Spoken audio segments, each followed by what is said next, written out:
How about a kiss? For luck? You've got to be kidding. Yes, it is the same animation studio.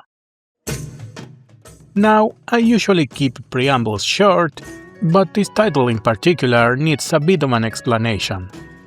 Warcraft Adventures Lord of the Clans was a point-and-click adventure game developed by Blizzard Entertainment, originally planned for release in 1998 before being cancelled at the very last minute.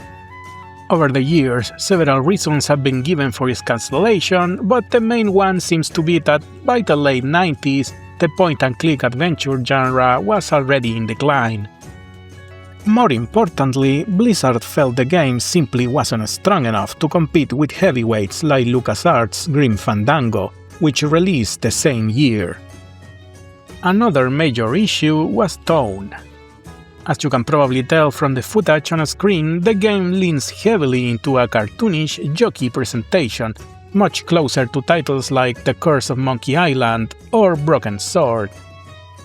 You have to think this game would have been the setup for Warcraft 3, because it follows the origin story of Green Jesus himself, Thrall. This light-hearted slapstick adventure would have felt completely out of place. Not as bad as the later cringe era of World of Warcraft, but still very off.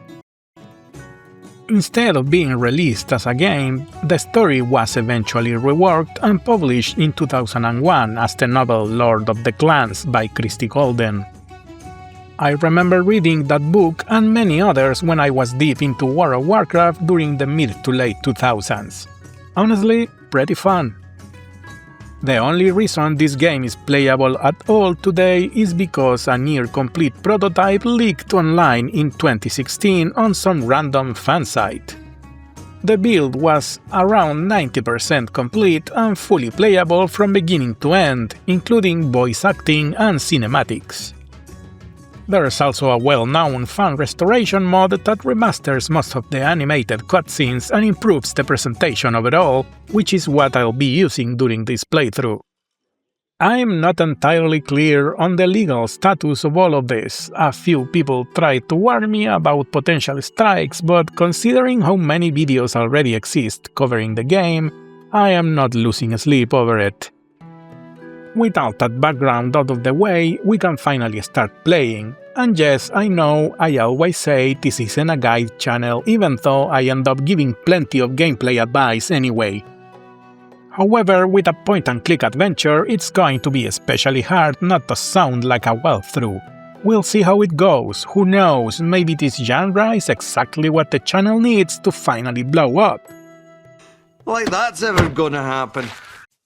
As soon as the game boots for the first time, we'll see the intro cinematic that explains the basics. Thrall's parents are assassinated and the baby is found by the Lieutenant Aedelas Blackmore, who adopts him, in a very evil way for some reason.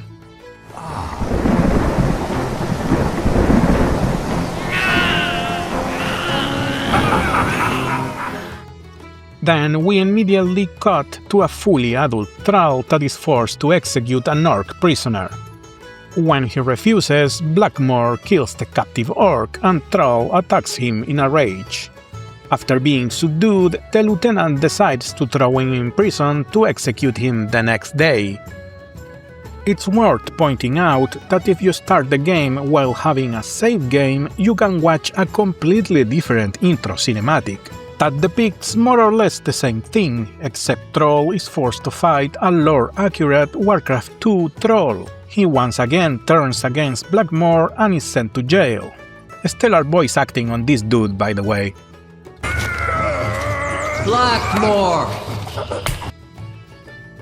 I'm guessing this is only a first draft and they just hadn't decided yet which one would be the real intro. Either way, the game will finally start and we have to free Thrall from his prison. He's voiced by Clancy Brown, who does a great job as usual. It's funny to think what would have happened if he replaced Metzen long term. A thing you will notice right away just by looking around for a few seconds is that we are in the most adventure game that has ever been made. And listen, I do enjoy my adventure games, especially all those LucasArts classics, but this one pretty much commits every single possible mistake a game of this genre can make. And I know, unfinished game, lack of polish, blah blah blah, I'm still going to point them out. You interact by holding the mouse button down and choosing an action, and you can also combine stuff in the inventory. In this case, we combine the sock and the stone so we can break the lock.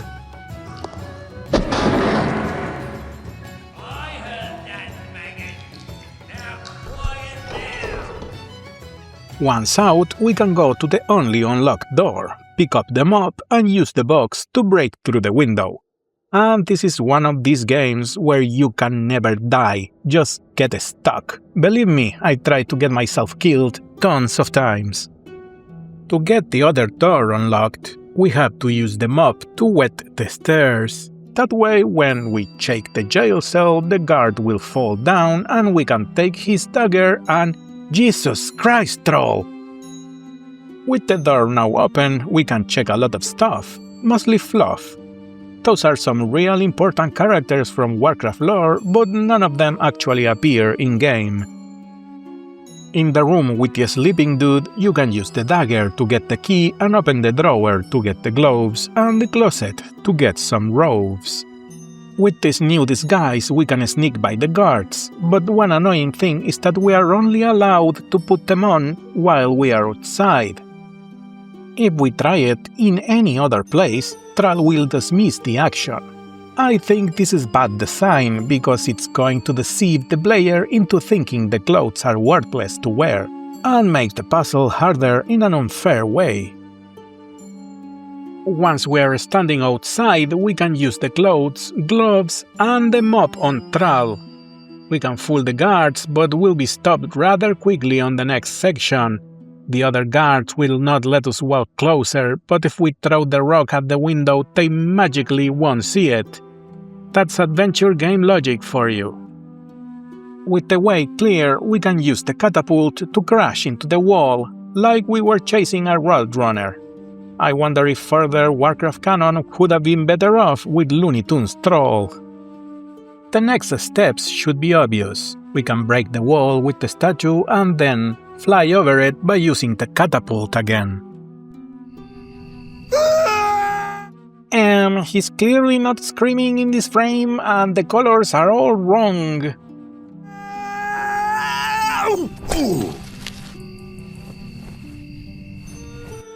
We'll land in a forest where we have to pick up a wanted poster with info about Grom Hellscream, a very important character for Warcraft lore, and his role in the book is very similar here.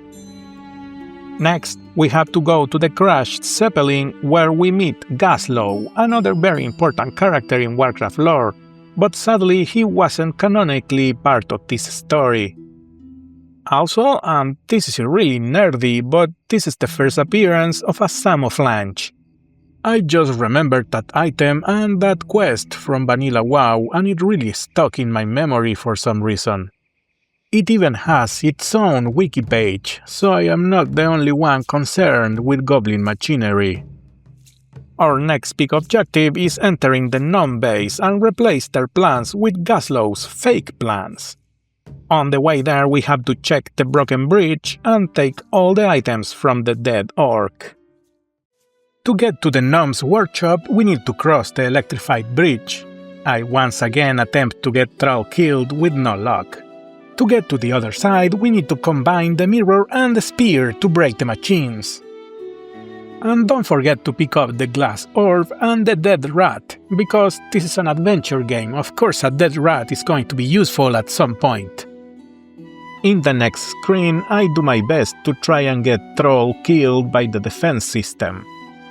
The engine can be opened by using Gaslow's weird little tool, and after we crush the glass orb, we can use the powder to break the machine and enter the workshop.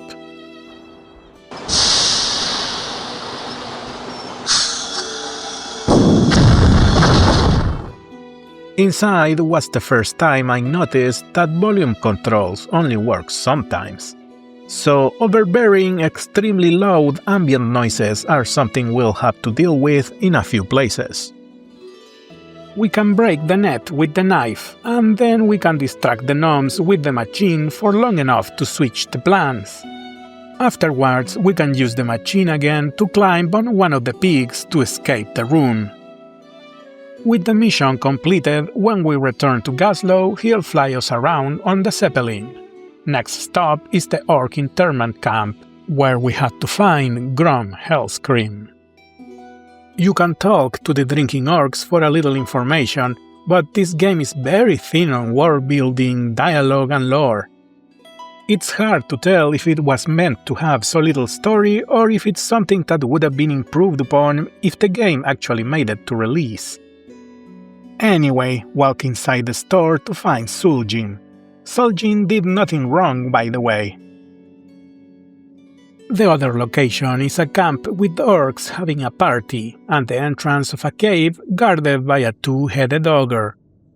This ogre in particular likes to freeze Troll in place while his animations play in what I think is some kind of programming mistake that happens during certain moments.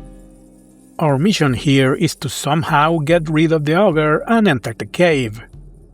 The first step is trading the necklace we got from the dead orc to Suljin that will give us a saw hand. We can use this to cut the chain on the well to get the bucket. With this, we'll have to return to the gnome hideout and fill the bucket with ale. I know multi-zone traveling sounds like a pain, but every time your cursor turns into a red arrow, you can just double-click to instantly change maps. Since the load times are short, traveling long distances is actually pretty quick.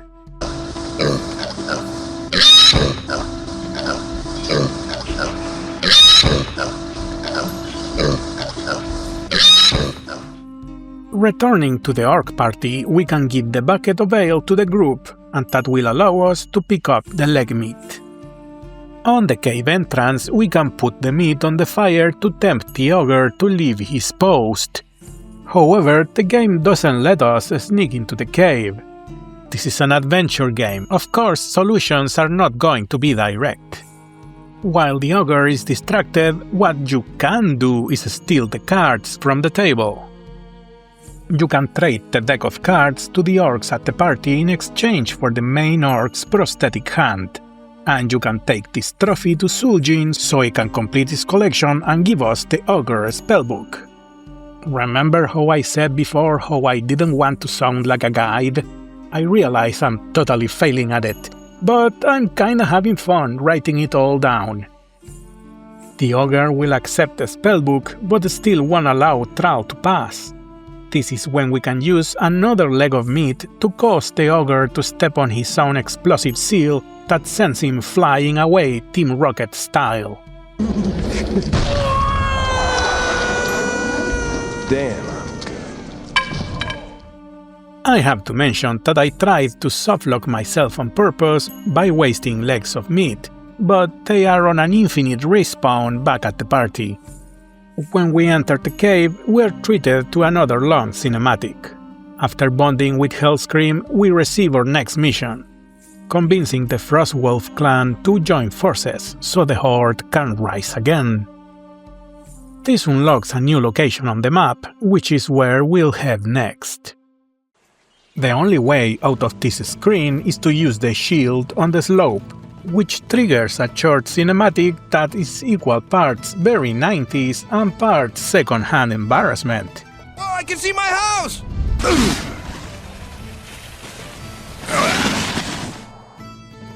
I believe kids today call this cringe. To the west, there's a fresh corpse of a dire wolf, and of course we can steal from it. To the east, there is a small waterfall and... I'm not opposed to jokes, but this dude is going to be my Warchief someday. The only thing important here is the broken branch. We can combine it with the rug we got earlier. If we go back to the area where the dead wolf was and move north, we'll see an orc warrior fighting a Wendigo. With the visual clues around, it's easy to deduce that we need to use fire, But our improvised torch just doesn't work. The solution is going all the way to the gnome workshop and get that torch mixed with the oil spilled on the ground. A very adventure-y solution to a very adventure-y puzzle. Back at the fight scene, we can set the monster on fire, but Nazgrel the Orc doesn't like that very much. We can find him again in the town portion of the map. This will cause Drektar to come out and trigger a cinematic. To make the long story short, Thrall has a chance to become the next chieftain of the Frostwolves clan if he recovers the axe of Durotan. If you go to the north of the map, we can see a small sequence of two beasts fighting each other and we'll be able to loot a horn. After that, if we return to the place where the orc fought the beast, we'll see a trap with meat on it. Using the horn, we can set the trap safely and loot both items. The corpse of the wolf is being picked apart by vultures. Using the meat, we can lead them away and loot the wolf's bladder. We can fill this with liquid back at the frozen waterfall. My bladder's full. Shut up, troll. When we return to the part where the beasts are fighting, we can go west from there to reach a mysterious door. To open it, we throw the bladder with water on it, which causes the nearby beast to attack its own reflection and... Yeah, I have to confess I'm using a guide way more often than usual. Inside the cave, we can see the axe we need, but it's encased in ice. We can walk to the back of the cave and use the trap with the biggest stalactite to drop it into the hot water. This causes the beast to awaken and close or only exit. We can drop the big icicle we have in our pockets as well to cool the water even further. Now we can pick up and carry the big block of ice with the axe inside. And finally we can retrieve the axe with our hands. On the way back we can see that the altar has some handprints on it. If we use it, Thrall's face will appear on the stone. That will be useful later. To exit, just use the axe on the beast. This triggers a cinematic, but there's a weird cut. I guess they never animated the violent part. Anyways, all the elders of the Frostwolf will accept you as the son of Durotan, and Drektar will hand Thrall some magic scrolls to start his journey as a shaman. There will be another weird cut and some very funny placeholder voices. Infiltrate their great aviary and steal an egg from one of their griffins. If he can't survive that, I'll follow him through the gates of hell itself. Nazgrel is really not convinced, so we need to complete another challenge. Retrieve a Griphon's egg from a dwarven base. A new point in the world map will open up, but before we go there, we need to return to Durnhold. It's time to use one of the magic scrolls we got from Drektar. To use it, we have to mix the scroll with the appropriate ingredient. If we return to the area with the broken bridge, we can use the conveniently named Bridge of Bone spell to fill the gap and access a new area. Check the window on the hut, and Thrall will be attacked by a hound that belongs to none other than Ogrim Doomhammer, former Warchief of the Ord during the Second War, and will be treated to a cinematic. The lore is similar enough to the book. Durotan got assassinated because of his opposition to Gul'dan.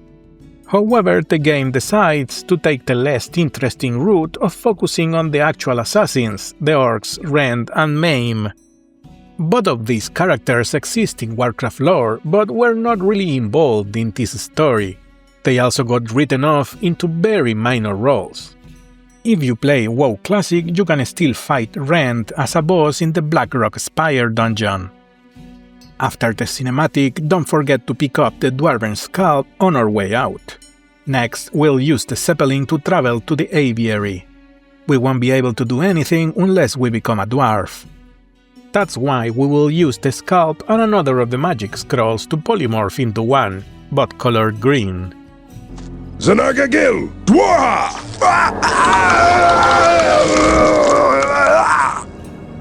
We'll have a bit of a dialogue with the dwarves, but before we go into the building, the first thing we can do is fire the ballista. The bolt will land near the Zeppelin and we can use the axe to cut the handle and loot it. We won't be able to enter the Griphon's room unless we fulfill the request of the dwarf to make him a hammer. First, we have to pick up some cannonballs and the empty barrel. In the forge, pick up everything that can be picked, melt the cannonballs and pour them on the barrel. To finish the hammer, insert the handle.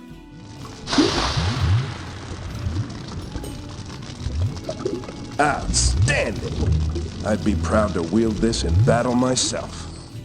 With this done, we can get the dwarf out of the way and enter the Griphon room, where we can see the egg, but it's not possible to grab by normal means. We are going to need to walk all the way back to the altar that had Thrall's face on it and use the charcoal and the poster to transfer his image into the paper. We can use this as a reagent to activate our last magic scroll. The spell will allow Thrall to steal the egg.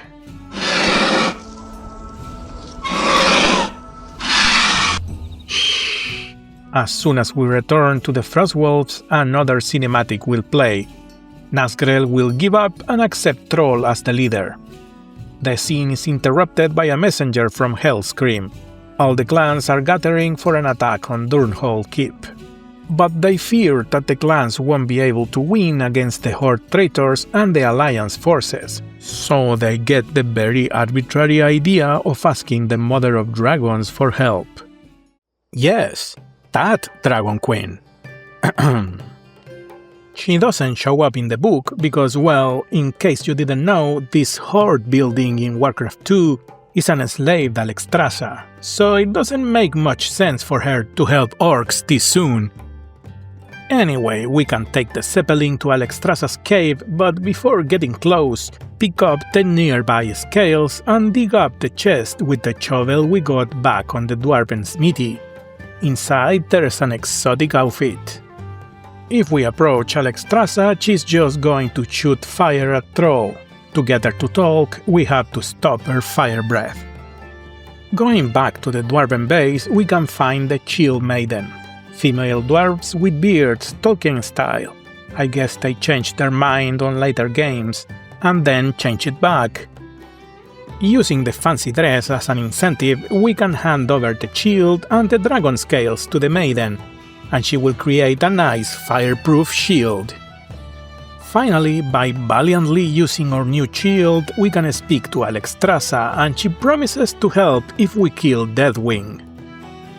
Deathwing? This Deathwing? Where am I going to find another 24 sweaty nerds at this time of day? Worth pointing out that she refers to Deathwing as her son, something that was changed in the lore later. Well, before leaving, don't forget to pick up the lantern. With that, we return to Green Battle. Don't forget the ladder for the Zeppelin is semi-hidden here. If you check my gameplay, I spent quite a few minutes lost trying to find it. We can fill the lamp with eels and will be attacked by a swamp monster. That's a clue for later. The working lantern will allow Thrall to enter the dark cave and we can open the door to the crypt. We are not allowed to do anything inside because the comedian Death Knight will push us out. Oh, not again.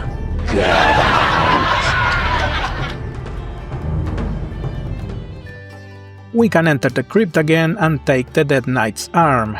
With this we can prepare the summon spell scroll. Using this we can get rid of the Death Knight by summoning him right next to the swamp monster.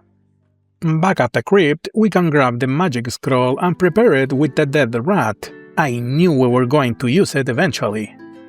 Now we can travel to Blackrock Spire via the map, and the decay spell will unblock the door.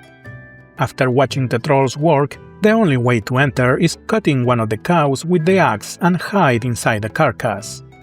This is quite the interpretation of Deathwing. Well, the fat smoking dragon will eat the cow whole and we will regain control of Thrall inside the stomach. Keep pulling things from the juices until you get the pig with the jetpack. Using it will elevate Thrall outside the stomach and close to the neck. we are going to have to pixel hunt for this very specific spot that will let us use the trap.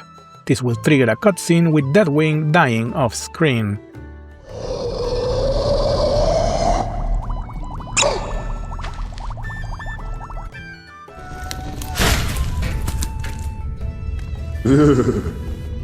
Now that wasn't so difficult. Still better than the Spine of Deathwing encounter. Anyways, we'll automatically return to Alextrasza, who will agree to help. We'll fly to our orc friends and prepare for the final assault. When the Zeppelin lands near Durnhold, it's time for Thrall and Gaslow to say their goodbyes. We are now in the final stretch of the game. We'll approach the keep solo. To climb the wall, use the jetpack on Thrall and then the axe on the guard. To overcome the next screen, we have to steal the barrel and then combine it with the jetpack. Throw this new creation into the tower for a nice explosion. This will trigger a cinematic of the battle proper starting. Thrall will automatically pick up the crossbow and move to the next screen. Another cinematic will play. It shows Rend, Maim and Blackmoor talking about their alliance. All three of my worst enemies gathered together under one roof. Convenient. Yes, Thrall, very convenient. This deal includes the production of a stronger ale to keep the orc population more docile, and somehow they have Hellscream there to show the effect. We'll regain control of Thrall, and of course we can't just shoot the bad guys with the crossbow. What we can do is shoot the barrels and... Come on, really? Nobody saw that? Okay. Next, we shoot the candle to trap Ren and Maim inside a circle of fire. To finish them up, mix the blood with Drektar's final spell. Then the game is pretty much over. Ren and Maim go to literal hell, and Thrall chases Blackmoor to the roof. When he tries to strike Thrall from behind, Hellscream intervenes. Blackmoor will fall to his doom, and we'll see one last victory scene, and then the game just suddenly stops, no credits, no nothing. And that's it, Warcraft Adventures is over, pretty abruptly.